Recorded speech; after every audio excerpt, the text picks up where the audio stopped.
കുട്ടികൾ ടീനേജിലേക്കോ അല്ലെങ്കിൽ ഒരു യൂത്ത് ഏജിലേക്കോ ഒക്കെ വരുമ്പോഴത്തേക്ക് ഒരുപാട് പ്രശ്നങ്ങൾ ഇന്ന് കുട്ടികളിലുണ്ട്. കാരണം പലപ്പോഴും അവരുടെ ഫൗണ്ടേഷൻ സ്ട്രോങ് അല്ലാത്തതുകൊണ്ട് മേലോട്ട് വരുമ്പോഴുള്ള സമ്മർദ്ദങ്ങൾ അവർക്ക് നേരിടാനായിട്ടുള്ള കരുത്തില്ല. അല്ലെങ്കിൽ പ്രശ്നങ്ങളോ പ്രതിസന്ധികളോ വന്നാൽ അതിനെ എങ്ങനെ ഫേസ് ചെയ്യണമെന്ന് അറിയത്തില്ല. അതിന് തക്കവണ്ണമുള്ളൊരു ഫിസിക്കൽ, മെൻ്റൽ, ഇമോഷണൽ ഹെൽത്ത് അവർക്കില്ല. അവരുടെ പേഴ്സണാലിറ്റിയിൽ ആവശ്യത്തിനുള്ള ഡെവലപ്മെൻറ്റ് വന്നിട്ടില്ല. ധൈര്യമില്ല, ആത്മവിശ്വാസമില്ല, ആശയവിനിമയമില്ല, മനുഷ്യരുമായിട്ട് ഇടപെടാൻ പ്രശ്നങ്ങൾ, സാഹചര്യങ്ങളുമായിട്ട് പൊരുത്തപ്പെടാൻ പ്രശ്നങ്ങൾ, ഇങ്ങനെയൊക്കെ വരുന്ന ഒരവസ്ഥ ഇന്ന് കൂടി വരികയാണ്. ടീനേജിലേക്ക് അല്ലെങ്കിൽ ഒരു അല്പം മുതിർന്നൊക്കെ വരുന്ന കുട്ടികളുടെ പേരൻസൊക്കെ ആകെ കൂടെ ടെൻഷനിലാണ്. അല്ലെ അവരാഗ്രഹിക്കുന്ന പോലെയൊന്നും കുട്ടികൾക്ക് ആ സമയത്ത് ഫങ്ഷൻ ചെയ്യാൻ കഴിയുന്നില്ല. കുട്ടികളെ കുറ്റം പറഞ്ഞിട്ട് കാര്യമില്ല. ചെറിയ പ്രായം മുതലേ അവരെ പടിപടിയായി കരുത്തരായി ഉയർത്തിക്കൊണ്ടുവരിക, അവർക്ക് നല്ല അടിസ്ഥാനം ഉറപ്പാക്കുകയും ചെയ്താലേ അവർക്ക് മേളോട്ട് ചെല്ലുമ്പോൾ ഫങ്ഷൻ ചെയ്യാനായിട്ട് സാധിക്കുകയുള്ളൂ. അപ്പം അതിന് നമ്മൾ തൊലിപ്പുറത്തെ ചികിത്സ കൊണ്ടൊന്നും കാര്യമില്ല. നമ്മൾ അടിസ്ഥാനപരമായി ആ കുട്ടികളിൽ എന്താണ് പ്രശ്നമെന്ന് മനസ്സിലാക്കി അവരെ സമാധാനത്തോടെ അതിന് പരിഹാരം കണ്ടെത്താനായിട്ട് ശ്രമിക്കണം. വേണ്ടി വന്നാൽ അതിനൊക്കെ ഒരു പ്രൊഫഷണൽ ഹെൽപ്പൊക്കെ എടുക്കാനായിട്ട് തയ്യാറാവണം. മാതാപിതാക്കൾ പേരൻറ്റിങ് ഗൈഡൻസ് എടുക്കണം. ഇങ്ങനെയൊക്കെ നമുക്കത് പരിഹരിക്കാൻ പറ്റുള്ളൂ. അതിനെക്കുറിച്ചാണ് ഈ വീഡിയോ സംസാരിക്കുന്നത്.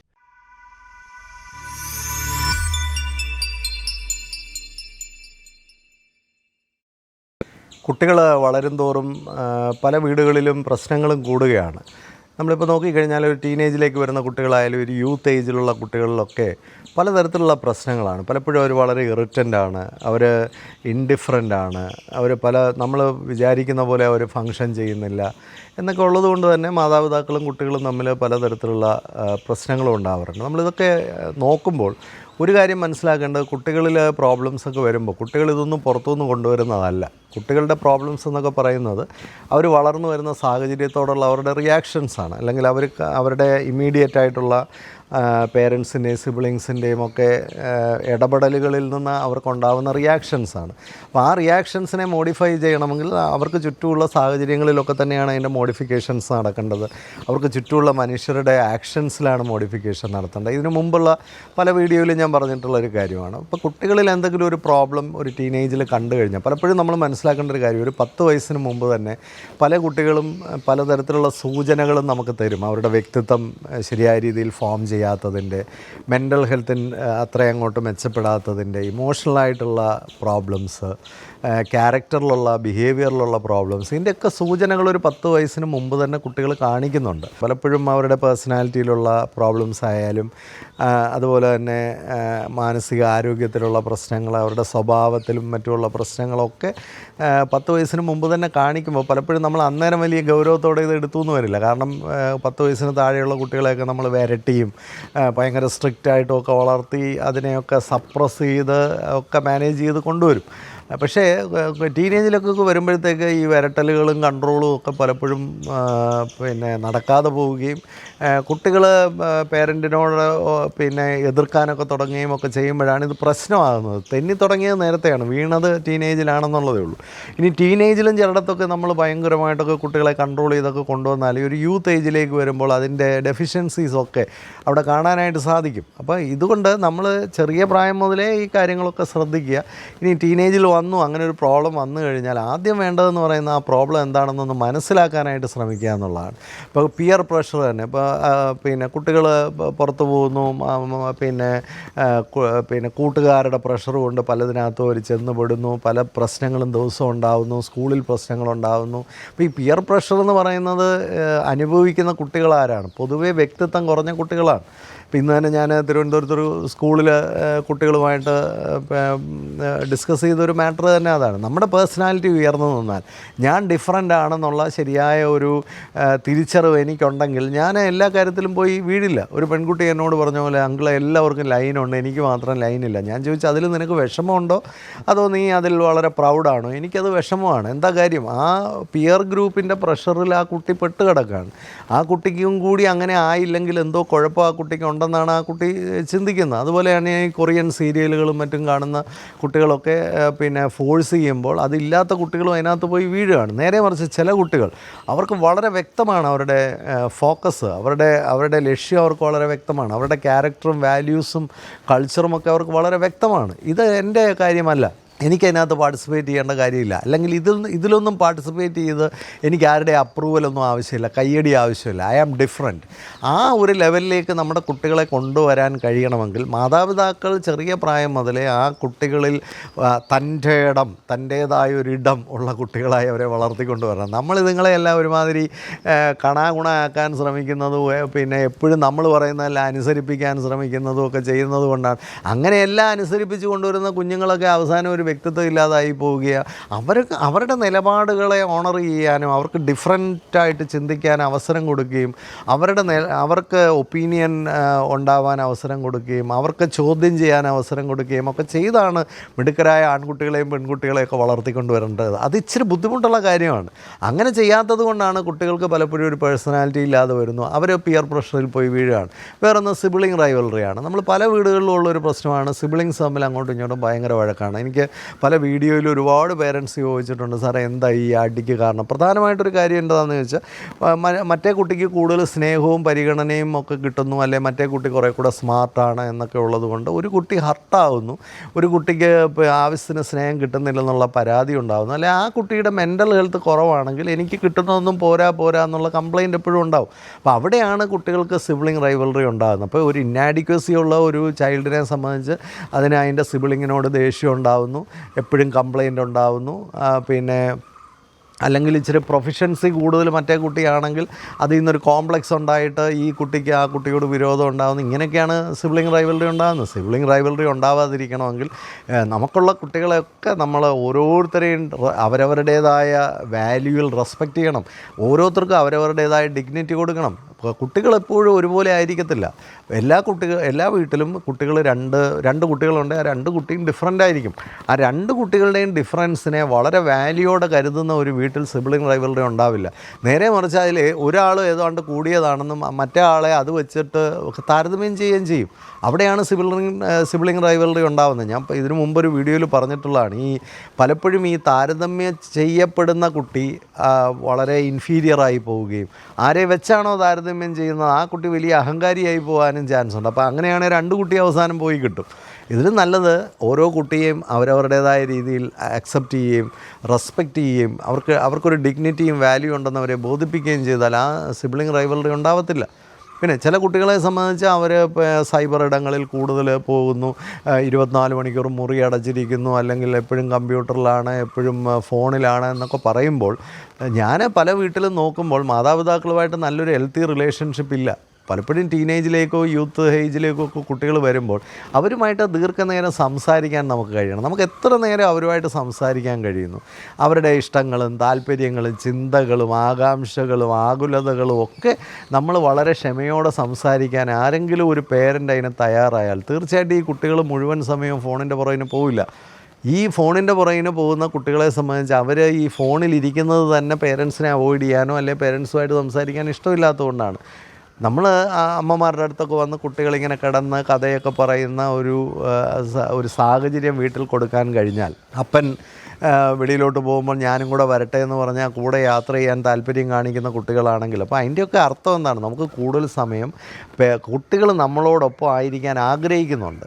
നമ്മൾ പല വീടുകളിൽ ഒരുമിച്ചിരുന്ന് ഭക്ഷണം കഴിക്കാൻ കുട്ടികൾക്ക് താല്പര്യമില്ല. എന്തുകൊണ്ടാണ്? നമ്മൾ ഒരുമിച്ചിരുന്ന് ഭക്ഷണം കഴിക്കുന്ന സ്ഥലത്ത് ആവശ്യമില്ലാത്ത മാർക്കിൻ്റെ കാര്യവും ഗ്രേഡിൻ്റെ കാര്യവും ഹോംവർക്കിൻ്റെ കാര്യവും പഠിത്തത്തിൻ്റെ കാര്യവും ഒക്കെ അങ്ങോട്ട് എഴുന്നള്ളിച്ചുകൊണ്ട് വരും. അങ്ങനെ വരുമ്പോൾ കുട്ടികൾക്ക് അതിൽ താല്പര്യമില്ല. കുട്ടികൾ അതൊക്കെ അങ്ങനെയുള്ള സ്ഥലങ്ങളിലേക്ക് വരാതിരിക്കാനാണ് ശ്രമിക്കുന്നത്. നേരെ മറിച്ച് നിങ്ങൾ ജീവിതപരമായ സന്തോഷകരമായ കാര്യങ്ങളൊക്കെ ചർച്ച ചെയ്യുന്നൊരു ഇടമാണ് നിങ്ങളുടെ ഡൈനിങ് ടേബിളെങ്കിൽ എപ്പോഴും ഒരുമിച്ചിരുന്ന് ഭക്ഷണം കഴിക്കാൻ കുട്ടികൾക്ക് താല്പര്യമായിരിക്കും. അപ്പോൾ കുട്ടികൾ നമ്മളെ അവോയ്ഡ് ചെയ്യുന്നുണ്ടെങ്കിൽ അത് തീർച്ചയായിട്ടും അവർക്ക് എന്ന് പറഞ്ഞാൽ അവരെ എപ്പോഴും സന്തോഷിപ്പിച്ച് മാത്രം സംസാരിക്കുക എന്നുള്ളതല്ല. ചർച്ചകളിൽ എപ്പോഴും ഒരു ഡെമോക്രസി ഉണ്ട്. എന്തും അവരുമായിട്ട് ചർച്ച ചെയ്യുമ്പോൾ അവരുടെ ഒപ്പീനിയനും അവരുടെ അഭിപ്രായങ്ങളും അവരുടെ ചിന്തകളും കൂടി മനസ്സിലാക്കുകയും അതിനെയും കൂടെ റെസ്പെക്റ്റ് ചെയ്തുകൊണ്ട് ചർച്ച നടത്തുമ്പോൾ നമ്മളുടെ കുറേ കാര്യങ്ങൾ അവർക്കും കിട്ടും, അവരുടെ കുറേ കാര്യങ്ങൾ നമ്മൾ എടുക്കേണ്ടതായിട്ടും വരും. അതിൽ പല പേരൻറ്റിനും താല്പര്യമില്ല. ഞാൻ പറയുന്നതല്ല അതുപോലെ നടക്കണം. ഇങ്ങനെയുള്ള പേരൻസിൻ്റെ മക്കൾ കുറച്ച് കഴിയുമ്പോൾ അവർ പറയുന്നതെല്ലാം നടത്തണമെന്നുള്ള ആ രീതിയിലേക്ക് അവരും വരും. കാരണം ഈ blood is thicker than water. നമ്മൾ ഏത് രക്തമാണോ അവർക്ക് കൊടുത്തിരിക്കുന്നത്, കുറച്ച് കാലം നമ്മളതൊക്കെ വെച്ചിട്ട് ഷൈൻ ചെയ്യും. കുറച്ച് കഴിയുമ്പോൾ അത് തിരിച്ചടിക്കും. കാരണം അതേ പാരമ്പര്യം തന്നെയാണ് അവർക്ക് കിട്ടിയിരിക്കുന്നത്. നമ്മൾ ഡെമോക്രാറ്റിക് അല്ലെങ്കിൽ അവരും ഡെമോക്രാറ്റിക് ആവില്ല. അവർക്ക് ആരോഗ്യവും കരുത്തും ആയിക്കഴിഞ്ഞാൽ അവർ നമ്മളെ അതേ രീതിയിൽ തന്നെ തിരിച്ച് അറ്റാക്ക് ചെയ്യും. അതാണ് സംഭവിക്കുന്നത്. അപ്പം അതിനെ ഒരിക്കലും പോവാതിരിക്കുക. അപ്പം ഒരു ടീനേജിലേക്കും യൂത്ത്ഹുഡിലേക്കും ഒക്കെ വന്നു കഴിയുമ്പോൾ നമ്മൾ അവരോട് വളരെ ഡീസൻ്റായിട്ടും റെസ്പെക്റ്റ്ഫുള്ളായിട്ടും ഇടപെടാമെങ്കിൽ അവർക്ക് അവരുടെ ഒപ്പീനിയനെ, അവരുടെ ആഗ്രഹങ്ങളെ, അവരുടെ അഭിപ്രായങ്ങളെയൊക്കെ മാനിക്കാമെങ്കിൽ, ഇപ്പോൾ ഒരു സ്ഥലത്ത് പോകുന്നു, എല്ലാവരും കൂടെ പോവുകയാണ്, ഒരാൾ വരുന്നില്ല, അത് ഡിസ്കസ് ചെയ്യുക, എന്താ മോനെ വരാത്തത്, എന്താ കാര്യം. അപ്പം അവൻ്റേതായ റീസൺസ് ഉണ്ട്. ആ റീസൺസൊക്കെ ഓണർ ചെയ്യേണ്ടതാണെങ്കിൽ അത് നമ്മൾ അംഗീകരിച്ച് കൊടുക്കണം. ഒരു കുട്ടി ഒരു ദൂരയാത്രയ്ക്ക് കൂട്ടുകാരുമായിട്ട് പോകുന്നു, അപ്പോൾ നമുക്ക് അതിൽ വിടാനൊക്കെ പേടി കാണും, ഇഷ്ടമായിരിക്കത്തില്ല, അല്ലെങ്കിൽ കൂട്ടുകാർ സേഫാണോ എന്നുള്ള ആകാംക്ഷ കാണും. പക്ഷേ നമ്മൾ ആ കുട്ടിയുമായിട്ടിരുന്ന് ചർച്ച ചെയ്തിട്ട് അതൊരു ജെന്യുവനായിട്ട് നമ്മൾ ചെയ്യേണ്ടതാണെന്ന് ഉള്ള തോന്നലുണ്ടെങ്കിൽ, അപ്പോൾ ആ ചർച്ച ചെയ്യാനുള്ളൊരു വ്യക്തിത്വവും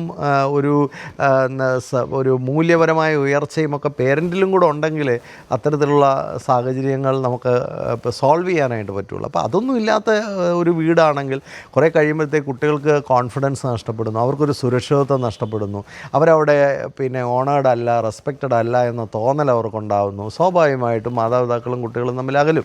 ഇനി വേറൊരു പ്രശ്നം എന്നാന്ന് ചോദിച്ചാൽ കുട്ടികളിലെ മാനസികാരോഗ്യ, വൈകാരിക ആരോഗ്യ പ്രശ്നങ്ങളാണ്. പല കുട്ടികളിലും ശാരീരിക ആരോഗ്യം തന്നെ പല കുട്ടികളിലും കുറവാണ്. ഞാൻ ഇന്ന് ഒരു സ്കൂളിൽ കുട്ടികളുമായിട്ട് സംസാരിക്കുമ്പോൾ ഞാൻ അവരോട് ചോദിച്ചു, എത്ര പേര് റെഗുലറായിട്ട് എക്സസൈസ് ചെയ്യുന്ന കുട്ടികളുണ്ട്, അല്ലെങ്കിൽ നല്ല ഓടിച്ചാടി കളിക്കുന്ന കുട്ടികളുണ്ട്? ഒന്നുമില്ല. സ്കൂൾ കഴിഞ്ഞ് നേരെ ട്യൂഷന് പോവുക, ആ ട്യൂഷൻ കഴിഞ്ഞ് നേരെ വീട്ടിലോട്ട് വരുന്നു. കുട്ടികൾക്ക് ശരിയായ രീതിയിലുള്ളൊരു ആരോഗ്യ പരിപാലനം തന്നെ ഇല്ല, ശുചിത്വമില്ല, ഉറക്കമില്ല. ഒരുപാട് കുട്ടികൾ അമിതമായി പ്രഷേർഡാണ്. ഈ 8 മണിക്കൂറൊക്കെ സ്കൂളിൽ പഠിച്ച് 9 മണിക്കൂർ 8 മണിക്കൂറൊക്കെയാണ് സ്കൂള്. ഇത് കഴിഞ്ഞിട്ട് വീണ്ടും ട്യൂഷനും എല്ലാം പോയി ഈ കുട്ടികൾ അമിത സമ്മർദ്ദത്തിലാണ്. ചില കുട്ടികൾ ഇതെല്ലാം അങ്ങ് സഹിച്ചു എന്ന് വരും. എല്ലാ കുട്ടികളും ഇതൊന്നും സഹിക്കാൻ തക്കവണ്ണം താല്പര്യമില്ലാത്തവരാണ്. അപ്പോൾ ഒരു കുട്ടിയെ സംബന്ധിച്ച് അവനെ ട്യൂഷനേക്കാളും നല്ലത് ഓടിച്ചാടി കളിക്കുന്നതാണ് അവൻ്റെ മാനസികാരോഗ്യത്തിനും അവൻ്റെ വെൽബീയിങ്ങിനെന്നും തോന്നിയാൽ അവനെ കളിക്കാൻ അനുവദിക്കണം. എല്ലാ കുട്ടികളെയും അങ്ങ് ഡോക്ടറാക്കാൻ ശ്രമിക്കുമ്പോഴാണല്ലോ ഈ പ്രശ്നം വരുന്നത്. എല്ലാ കുട്ടികളെയും നമ്മുടെ സ്വപ്നങ്ങളനുസരിച്ചാക്കാൻ തയ്യാറാകുമ്പോഴാണ് ഈ പ്രശ്നങ്ങളുണ്ടാകുന്നത്. ഒരു കുട്ടിയുടെ നീഡ് എന്താ? ചില കുട്ടികൾക്ക് ട്യൂഷനല്ല ആവശ്യം, അവർക്ക് കളിയാണ് ആവശ്യം. വേറൊരു കുട്ടിക്ക് ചിലപ്പോൾ മ്യൂസിക് പഠിക്കാൻ പോകുന്നതായിരിക്കും ആ കുട്ടിക്ക് നല്ലത്. കാരണം 50 മാർക്കേ സ്കൂളിൽ കിട്ടുന്നുള്ളതിലും കുഴപ്പമില്ല, അതിൻ്റെ കൂടെ മ്യൂസിക് കൂടെ പഠിച്ചാൽ ആ കുട്ടി ജീവിക്കാൻ ചിലപ്പോൾ പഠിച്ചു വന്നിരിക്കും. എല്ലാ കുട്ടികളെയും നമ്മൾ അക്കാഡമിക്കായിട്ട് മാത്രം എക്സൽ ചെയ്യിക്കാനുള്ള ഒരു അജണ്ടയുടെ ഭാഗമായിട്ടാണ് ഈ ട്യൂഷനുകൾ വരുന്നത്. 5ാം ക്ലാസ് മുതൽ IASൻ്റെ കോച്ചിങ് ഒന്ന് ആലോചിച്ച് നോക്കിയാൽ എന്തൊരു വൈകല്യമാണ് നമ്മുടെ സമൂഹത്തിൽ. അപ്പോൾ കുട്ടികളെ സംബന്ധിച്ച് അവരുടെ മാനസിക വൈകാരിക ആരോഗ്യത്തിൽ പ്രശ്നങ്ങളുള്ള കുട്ടികളാണെങ്കിൽ അവർക്ക് ഓടിച്ചാടി കളിക്കണം, അവർക്ക് നല്ല സുഹൃത്ത് ബന്ധങ്ങൾ വേണം. അതുപോലെ തന്നെ കുറച്ച് സൊസൈറ്റലായിട്ടുള്ള റിഫ്ലക്ഷൻസ് കുട്ടികൾക്ക് ആവശ്യമാണ്. ഈ ടീനേജ് യൂത്ത്ഹുഡിലൊക്കെ പലപ്പോഴും ഞാൻ കാണുന്നത് സമൂഹത്തിലെ ഒരു കാര്യവുമായിട്ട് അവർക്ക് ബന്ധമില്ല. അങ്ങനെ വളരുന്ന കുട്ടികൾ എങ്ങനെയാണ് ഒരു പ്രോപ്പർ ഡെവലപ്മെൻറ്റിലേക്ക് വരുന്നത്? സമൂഹത്തിലൊക്കെ പല പ്രവർത്തനങ്ങളുമായിട്ട് ഇടപെടുകയാണ്, അവർക്ക് കുറച്ച് ട്രെയിനിങ്ങുകളും നല്ല ക്ലാസ്സുകളും കലാപരമായിട്ടും സാമൂഹികപരമായിട്ടും സാംസ്കാരികപരമായിട്ടും ഒക്കെയുള്ള പ്രതിഫലനങ്ങൾ, ഇതിനൊക്കെയുള്ള അവസരങ്ങൾ തന്നെ സമൂഹത്തിലുണ്ടാവുന്നില്ല. അത്തരം കാര്യങ്ങളിലൊന്നും ആർക്കും താല്പര്യവുമില്ല. ഇപ്പോൾ കഴിഞ്ഞ ദിവസം എന്നെ ദുബായിൽ നിന്നൊരു മനുഷ്യൻ വിളിച്ചു, സാറേ ഞങ്ങളുടെ ചെറുപ്പക്കാർക്ക് വേണ്ടി ഒരു ക്ലാസ് ഇവിടെ നടത്തണമെന്ന് വലിയ ആഗ്രഹമാണ്, പക്ഷേ ഇവിടെ ഈ നേതാക്കന്മാർക്കൊന്നും അതിൽ യാതൊരു ബോധവുമില്ല. അവർ നാട്ടിൽ നിന്ന് ഈ സെലിബ്രിറ്റികളെയൊക്കെ അവിടെ കൊണ്ടുവരിക, അവരുടെ നടുക്ക് നിന്ന് പടം എടുക്കുക, ഇതൊക്കെയാണ് ഈ തലപ്പത്തിരിക്കുന്ന കിഴങ്ങന്മാരുടെ പ്രശ്നം. അപ്പോൾ പിന്നെ എങ്ങനെയാണ് ഇത്തരം കാര്യങ്ങളൊക്കെ കുട്ടികൾക്ക് ലഭിക്കുക? ഒരു പള്ളിയിലച്ഛൻ പറഞ്ഞത് അതൊക്കെ ഒരു ആവശ്യമില്ലാത്ത കാര്യങ്ങളാണ്. നമുക്ക് മറ്റേ പള്ളിയിലെ അച്ഛനെ ഇങ്ങോട്ട് വിളിച്ച് ഇവിടുത്തെ പിള്ളേർക്ക് ക്ലാസ് കൊടുക്കുക. ആ പിള്ളേരാണ് അച്ഛൻ എന്ന് പറയുമ്പോൾ തന്നെ ഓടും, കാരണം ഇരുത്തി ഉറക്കുകയാണ്. ഒരു മനുഷ്യൻ എന്നെ വിളിച്ചു, സാറേ ഇത് എങ്ങനെയാണ് ഇങ്ങനെ ഒരു ക്ലാസ് നടത്താൻ പറ്റുന്നത്? അപ്പോൾ അവിടുത്തെ പ്രശ്നം എന്താ? കാഴ്ചപ്പാടും ദർശനം. കുട്ടികൾക്ക് എന്താണ് വേണ്ടത്? അവരെ ഇൻസ്പയർ ചെയ്യാൻ കഴിയുന്നത് എന്താണ്? അവരെ ഡെവലപ്പ് ചെയ്യാൻ കഴിയുന്നത് എന്താണ്? അവരുടെ പേരൻസിനെ എക്വിപ്പ് ചെയ്യാൻ കഴിയുന്നത് എന്താണ്? ഇങ്ങനെയൊക്കെയുള്ള കാര്യങ്ങളിൽ അവരെ ഡെവലപ്പ് ചെയ്ത് കൊണ്ടുവരാൻ പറ്റുന്ന അവർക്ക് വേണ്ടി ചിന്തിക്കുന്ന ഒരു സോഷ്യൽ ലീഡർഷിപ്പ് ഇന്ന് നമുക്കില്ല. കുട്ടികൾക്ക് എന്താ വേണ്ടതെന്ന് മനസ്സിലാക്കാൻ പോലുമുള്ള കഴിവ് പലർക്കും ഇല്ല. കുട്ടികൾക്ക് ആരോഗ്യപരമായി ഇന്ന് ഞാൻ തിരുവനന്തപുരത്ത് ഒരു ക്ലാസ് എടുത്തു കഴിഞ്ഞപ്പോൾ, പേരൻസും കുട്ടികളും കൂടി ഇരിക്കുന്ന ഒരു വേദിയിൽ ക്ലാസ് എടുത്തു കഴിഞ്ഞപ്പോൾ ക്ലാസ് നിർത്തിയതോ ആ കുട്ടികളുടെ ഒരു കയ്യടി എന്ന് പറഞ്ഞാൽ ഒരു അതിഭയങ്കരമായ കയ്യടിയായിരുന്നു. എനിക്കത് സെൻസ് ചെയ്യാൻ കഴിയുന്നുണ്ട്. കാരണം എന്താ, അവർക്ക് ഭയങ്കര ഒരു സന്തോഷവും അഭിമാനവും ഒരു വലിയ വാല്യൂവും കിട്ടിയ ഒരു ക്ലാസ്സാണ്. കാരണം ആ ക്ലാസ്സിൽ പേരൻസിന് വേണ്ട ഒരുപാട് കറക്ഷൻസ് ഞാൻ നിർദ്ദേശിക്കുമ്പോൾ അത് കുട്ടികൾക്ക് കുട്ടികൾക്ക് വലിയൊരു കോൺഫിഡൻസ് കൊടുത്തു. എന്നാൽ കുട്ടികൾക്ക് വേണ്ട ഡെവലപ്മെൻറ്റ് എന്താണ്? കുട്ടികൾ എങ്ങനെയായിരിക്കണം, ഫോൺ എങ്ങനെ കൈകാര്യം ചെയ്യണം, പഠിത്തം എങ്ങനെ കൈകാര്യം ചെയ്യണം, ജീവിതം എങ്ങനെ കൈകാര്യം ചെയ്യണം, അതവർ ഉൾക്കൊള്ളണമെങ്കിൽ ചില കാര്യങ്ങൾ പേരൻസിലൂടെ കറക്റ്റ് ചെയ്യേണ്ടതുണ്ട്. അപ്പോൾ അതൊരു സാൻഡ്വിച്ചാണ്. കാരണം ഇത് രണ്ടും കൂടെ ചേർന്ന് കൊടുത്തപ്പോൾ കുട്ടികളത് വളരെ ആവേശത്തോടു കൂടിയാണ് സ്വീകരിച്ചത്. അത് നമ്മുടെ കുട്ടികൾക്ക് ഇങ്ങനെയുള്ള അവസരങ്ങളൊന്നും കിട്ടുന്നില്ല, ആരും അവരെ ഗൈഡ് ചെയ്യാനില്ല. എന്നിട്ട് മാനസിക പിന്നെ ആരോഗ്യത്തിൽ പ്രശ്നങ്ങളുണ്ടെങ്കിൽ അതിന് കൃത്യമായിട്ട് ട്രീറ്റ്മെൻറ്റൊക്കെ എടുക്കേണ്ടി വരും. കഴിഞ്ഞ ദിവസം ഒരു അമ്മ എന്നോട് ചോദിച്ചത്, സാറേ ഈ ട്രീറ്റ്മെൻറ്റ് എന്നൊക്കെ പറഞ്ഞാൽ അത് ജീവിതകാലം മുഴുവൻ വേണ്ടി വരുമോ? എന്തായാലും ഇപ്പോൾ ആ കുട്ടിക്ക് ട്രീറ്റ്മെൻറ്റ് വേണം. ആ കുട്ടിക്ക് ഇപ്പോൾ ആ ട്രീറ്റ്മെൻറ്റ് കൊടുത്തില്ലെങ്കിൽ ആ കുട്ടിയുടെ നാളെ എന്ന് പറയുന്നത് തന്നെ ഉണ്ടാവില്ലല്ലോ, പിന്നല്ലേ ജീവിതകാലം മുഴുവനൊക്കെ വരുന്നുള്ളൂ. ഇപ്പോൾ ആ കുട്ടിക്ക് ട്രീറ്റ്മെൻറ്റ് കൊടുത്തില്ല, ആ കുട്ടി ഒരു ആത്മഹത്യയിലേക്കോ അല്ലെങ്കിൽ ആ കുട്ടി ഒരു രോഗാവസ്ഥയിലേക്കോ വീണു പോകാനുള്ള സാധ്യതയുണ്ട്. അത്ര കണ്ട് ക്രിട്ടിക്കലായിരിക്കുന്ന സാഹചര്യത്തിൽ നമ്മൾ ആ കുട്ടിക്ക് വേണ്ട ട്രീറ്റ്മെൻറ്റ് കൊടുക്കണം. അപ്പോൾ അവിടെ പിന്നെ വേറൊരു പേരൻറ്റിനോട്, സാറേ അവന് ഇതിനൊന്നും വരുത്തില്ല, വിളിച്ചാലും അവന് വരത്തില്ല. ഞാൻ നിങ്ങൾ ഫാമിലിയായിട്ട് തന്നെ പോകണം, നിങ്ങളെല്ലാവരും കൂടെ പോയി ഡോക്ടറെ കാണുക. അങ്ങനെ പറഞ്ഞപ്പോൾ അവരെല്ലാവരും കൂടെ പോയി ഡോക്ടറെ കണ്ടു. അച്ഛനും അമ്മയ്ക്കും മക്കൾക്കും എല്ലാം തന്നെ വേണ്ട കാര്യങ്ങൾ എന്തൊക്കെയാണെന്ന് അവർ പറഞ്ഞു കൊടുക്കുകയും ആ രീതിയിൽ അവരെ ഗൈഡ് ചെയ്യുകയും ഒക്കെ ചെയ്തു. ചിലപ്പോൾ അങ്ങനെയൊക്കെ വേണ്ടി വരും. നമ്മൾ കുറ്റങ്ങൾ മാത്രം കുട്ടികളുടെ കുറ്റങ്ങൾ മാത്രം കണ്ടുപിടിച്ചുകൊണ്ടിരുന്നതിന് സൊല്യൂഷനില്ല. കുട്ടികൾക്ക് വരുന്ന ഓരോ പ്രശ്നത്തിനും ഒരു കാരണമുണ്ട്. ആ കാരണത്തിലേക്ക് ഡീപ്പായിട്ട് ഇറങ്ങിച്ചെല്ലണം. തൊലിപ്പുറത്തെ ചികിത്സ കൊണ്ട് കുട്ടികളുടെ പ്രശ്നങ്ങൾ മാറില്ല. പിന്നെ കുട്ടികൾക്ക് ഏറ്റവും പ്രധാനമായിട്ട് വേണ്ടത് അവരുടെ വ്യക്തിത്വ വികസനമാണ്. അവരെ ധാരാളമായിട്ട് ഡെവലപ്പ് ചെയ്യാനുള്ള സാഹചര്യങ്ങളിലൂടെ കടത്തിക്കൊണ്ട് പോകുക. അത് എത്രയും ചെറിയ ഏജിൽ തന്നെ അവരെ അത്തരത്തിലുള്ള വലിയൊരു ലോകത്തേക്ക് കൊണ്ടുവന്ന് അവരുടെ ഫൗണ്ടേഷൻ സ്ട്രോങ് ആക്കുക. ഇനിയിപ്പോൾ കരിയർ എന്നൊക്കെ പറഞ്ഞാൽ നമ്മൾ വിചാരിക്കുന്നല്ലോ ഡോക്ടറും എഞ്ചിനീയറും ഒക്കെ ആക്കി എല്ലാവരെയും വിജയിപ്പിക്കാമെന്നൊന്നും വിചാരിക്കേണ്ട. ഞാൻ ഇതിനു മുമ്പ് ഒരുപാട് വീഡിയോയിൽ പറഞ്ഞിട്ടുള്ള കാര്യമാണ്. കരിയറിലൊക്കെ അവർ സക്സസ്ഫുൾ ആണ്, അവർക്ക് നല്ലൊരു ഫൗണ്ടേഷൻ വേണം. ചരിത്രബോധവും സാമൂഹിക ബോധവും ലോകപരമായ അറിവുകളും മനുഷ്യരുമായിട്ട് ഇടപെടാനുള്ള കഴിവ്, ഇമോഷണൽ ഇൻ്റലിജൻസ്, ഡിഫിക്കൽട്ടീസിനെയും പ്രോബ്ലത്തിനെയും റിജക്ഷനെയും ഒക്കെ മറികടക്കാനുള്ള കരുത്ത്, നല്ല ആശയവിനിമയ പാഠവും നല്ല ആത്മവിശ്വാസം, ഇതൊക്കെ ഉണ്ടെങ്കിലേ അവർക്ക് ലോകത്ത് എന്തെങ്കിലുമൊക്കെ ആയിത്തീരാൻ പറ്റുള്ളൂ. ഈ തരത്തിലാണ് ഇതൊക്കെയാണ് ഒരു വ്യക്തിത്വ വികസനത്തിലൂടെ നമ്മൾ നേടിയെടുക്കേണ്ടത്. അല്ലെങ്കിൽ എങ്ങനെയെങ്കിലും ഏതെങ്കിലും ഒരു സ്കൂളിൽ കൊണ്ടുവിട്ടു, അത് കഴിഞ്ഞിട്ട് പല സ്കൂളുകളും കഴിഞ്ഞ ദിവസം ഒരു കുട്ടിയെ ഞാൻ കണ്ടു, എറണാകുളത്ത് ഒരു വലിയ ബ്രാൻഡഡ് സ്കൂളിലാണ് ആ കുട്ടി പഠിക്കുന്നത്. യാതൊരു ഡെവലപ്മെൻറ്റും ആ കുട്ടിയിലില്ല. എന്ത് ബ്രാൻഡാണ് പിന്നെ ഇവരൊക്കെ നടത്തുന്നത്? ചുമ്മാതെ കുറേ പിന്നെ സായിപ്പിനെയും മദാമയും ആക്കി തീർക്കാനായിട്ട് ശ്രമിക്കുന്നതാണോ ഇത്തരം സ്കൂളുകളുടെയൊക്കെ ലക്ഷ്യം? കുട്ടിയിൽ എന്ത് ഡെവലപ്മെൻറ്റാണ്? ഒരു ഡെവലപ്മെൻറ്റും ഇല്ല. കുട്ടിക്ക് സാധാരണ ഒരു ലോകവുമായിട്ട് ഇടപെടാൻ പോലും അറിയില്ല. നമ്മൾ സായിപ്പിനെയും മദാമയും ഉണ്ടാക്കാൻ ശ്രമിക്കുകയാണ്. എന്നാൽ വിദേശ രാജ്യത്തു നിന്നൊക്കെ ഇവിടെ വരുന്ന കുട്ടികൾ അവരിവിടെ വന്ന് നിമിഷ നേരം കൊണ്ടാണ് ഇവിടുത്തെ സാഹചര്യങ്ങളുമായിട്ടൊക്കെ പൊരുത്തപ്പെടുന്നത്. എന്തുകൊണ്ടാണ്? അവർ ഫുള്ളി ഡെവലപ്ഡാണ്. നമ്മുടെ കുട്ടികൾ ഡെവലപ്ഡ് അല്ല. നമ്മുടെ കുട്ടികൾക്ക് ആ സെറ്റ് പാറ്റേണിൽ നിന്നൊന്നും മാറി ചിന്തിക്കാൻ പോലും അവർക്ക് കഴിയില്ല. അതുകൊണ്ടാണ് ഹയർ സ്റ്റഡിക്കൊക്കെ ഓരോ സ്കൂളുകളിൽ ഒരു കോളേജിലൊക്കെ ചെന്ന് കഴിഞ്ഞാൽ അവർക്ക് അവിടുമായിട്ട് പൊരുത്തപ്പെടാൻ വയ്യ. വലിയ കോഴ്സൊക്കെ എടുത്ത് പഠിക്കാൻ പോയിട്ട് 6 മാസം കഴിയുമ്പോൾ തിരിച്ച് വന്ന് വീട്ടിനകത്തിരിക്കുകയാണ്, മുറി അടച്ചിരിക്കുകയാണ്. അതുപോലെ തന്നെ പഠിത്തത്തിൽ ഇപ്പോൾ കഴിഞ്ഞ ദിവസം CBSEയുടെ കണക്ക് പരീക്ഷയെക്കുറിച്ച് ഒരു എക്സ്പേർട്ട് എഴുതിയിരിക്കുകയാണ്. പിന്നെ CBSEയുടെ കണക്ക് പരീക്ഷ സത്യം പറഞ്ഞാൽ വളരെ സാധാരണ ചോദ്യങ്ങളാണ് ചോദിച്ചത്. പക്ഷേ അത് പിന്നെ പഠിപ്പിക്കുന്ന രീതിയിൽ നിന്ന് വേറിട്ടൊന്ന് ചിന്തിച്ച് വേണം അതിൻ്റെ ഉത്തരം എഴുതാൻ. അങ്ങനെ ചിന്തിക്കാനുള്ള കഴിവ് ആ കുട്ടികൾക്കില്ല. ഇവിടെ കണക്ക് പഠിപ്പിക്കുന്നത് എന്താണ്? നീ ഇങ്ങനെ അങ്ങ് പഠിച്ചാൽ മതി, ഇതാണ് ഇതിൻ്റെ ആൻസർ, ഇങ്ങനെ മാത്രം പഠിച്ചാൽ മതി, ഇങ്ങനെയാണ് കണക്ക് പഠിപ്പിക്കുന്നത്. ഇങ്ങനെ കണക്ക് പഠിപ്പിക്കുന്ന കുട്ടികൾ എങ്ങനെയാണ് ചിന്തിക്കാൻ പഠിക്കുന്നത്? അവരെ ഒരു കണക്കിൻ്റെ ഒരു കോൺസെപ്റ്റ് പഠിപ്പിച്ച് കൊടുത്തിട്ട് അത് ഏതെല്ലാം തരത്തിൽ വരുന്ന ചോദ്യങ്ങളെ അല്ലെ എന്തെല്ലാം പ്രശ്നങ്ങളെ ഈ ഒരു ഫോർമുല കൊണ്ട്, ഈ ഒരു മാത്തമാറ്റിക്കൽ അപ്രോച്ച് കൊണ്ട് നമുക്ക് സോൾവ് ചെയ്യാം, അതിന് ചിന്തിക്കാനുള്ള കപ്പാസിറ്റി ആ കുട്ടികൾ ഡെവലപ്പ് ചെയ്യണം. അങ്ങനെ ഒരു ചിന്താശക്തിയും ഡെവലപ്പ് ചെയ്തിട്ടില്ല. ഞാൻ കഴിഞ്ഞൊരു ദിവസം പറഞ്ഞാണ്, ചോദ്യം നേരെ വായിച്ച് അനലൈസ് ചെയ്യാൻ നമ്മുടെ കുട്ടികൾക്ക് അറിയില്ല, പിന്നല്ലേ ഉത്തരത്തിൻ്റെ കാര്യം വരുന്നുള്ളൂ. ഇപ്പോൾ CBSE ഒക്കെ ശ്രമിക്കുന്നത് കുറച്ചുകൂടെ കുട്ടികളെ ചിന്തിപ്പിക്കാനാണ്. അപ്പോൾ ചിന്തിപ്പിച്ച് പരീക്ഷ എഴുതിപ്പിക്കുന്ന ഒരു രീതി CBSE കൊണ്ടുവരുമ്പോൾ നമ്മൾ പിന്നെ മാർക്ക് കൂടുതൽ കിട്ടാനായിട്ട് സ്റ്റേറ്റിലേക്ക് പോവാണ്. സ്റ്റേറ്റിൽ പോയാൽ എന്താണ്? ഒന്നും ചിന്തിച്ചില്ലെങ്കിലും എന്തെങ്കിലുമൊക്കെ എഴുതി വെച്ച് കഴിഞ്ഞാൽ നിനക്ക് മാർക്ക് കിട്ടും. അങ്ങനെ മാർക്ക് വാങ്ങിച്ചുകൊണ്ട് എന്താ കാര്യം?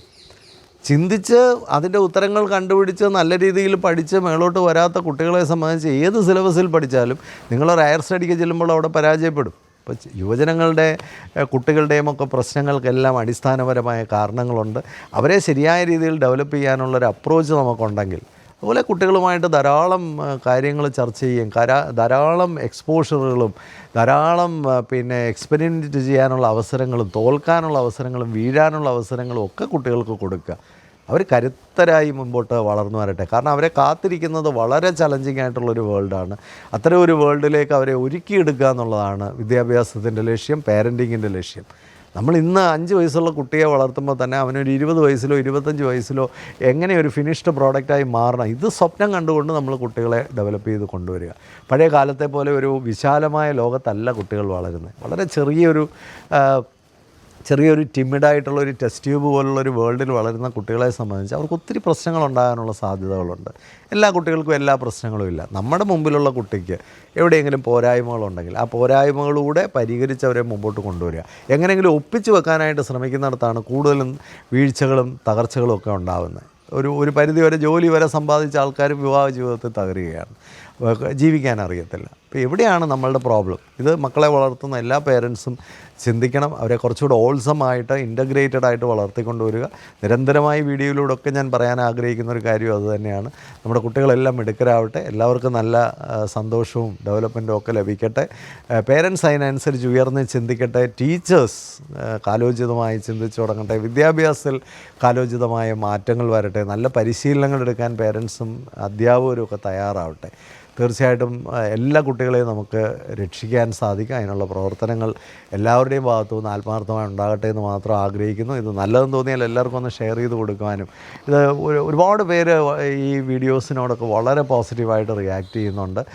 അവരോടൊക്കെ എനിക്ക് പറയാനുള്ളത്, ഇത് കാണുന്നത് ഇപ്പോഴും ഒരു ചെറിയ ഗ്രൂപ്പ് മാത്രമാണ്. ഒരു വലിയ ഗ്രൂപ്പ് ഇത് കാണാൻ തക്കവണ്ണമുള്ള സാഹചര്യങ്ങൾ ഒരുക്കാൻ നിങ്ങൾക്കും എന്നെ ഹെൽപ്പ് ചെയ്യാൻ കഴിയും. കാരണം എനിക്ക് ഇതിന് ഒരുപാട് പരിമിതികളുണ്ട്. ഈ കണ്ടൻറ്റൊക്കെ നിങ്ങൾക്ക് പ്ലാറ്റ്ഫോമിൽ ഇട്ട് തരാനേ എന്നെക്കൊണ്ട് കഴിയുള്ളൂ. അത് കൂടുതൽ ആൾക്കാരിലേക്ക് എത്തിക്കാൻ നിങ്ങൾക്ക് എല്ലാവർക്കും എന്നെ സപ്പോർട്ട് ചെയ്യാൻ കഴിയും. എല്ലാവർക്കും ആശംസകൾ നേരുന്നു. Happy living.